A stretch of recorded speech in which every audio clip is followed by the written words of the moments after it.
Bonjour madame, j'ai un colis télé-shopping. Oui, j'arrive, monsieur. D'accord.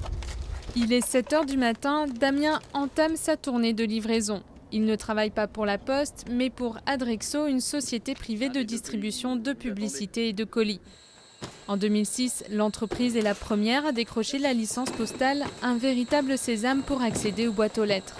La distribution du courrier de particulier à particulier a été un temps envisagée par l'entreprise, mais elle a jeté l'éponge face à une infrastructure et une logistique de collecte bien trop coûteuses. On a recruté 1000 personnes, acheté des scooters, développé des locaux, etc. Et au moment où on arrivait à la ligne d'arrivée, on nous a dit que la ligne d'arrivée n'est plus en 2009, elle est en 2011. Notre ambition, c'est de couvrir un nombre plus important de services à nos clients et pas d'étendre le nombre de clients parce qu'il y a un moment, chacun son métier.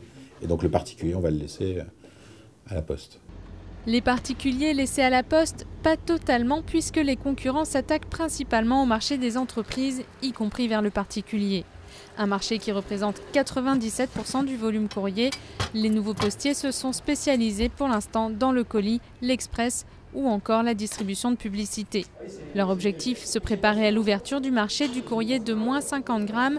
Pour ce faire, une dizaine d'opérateurs a créé une fédération des acteurs postaux alternatifs, la FAPA.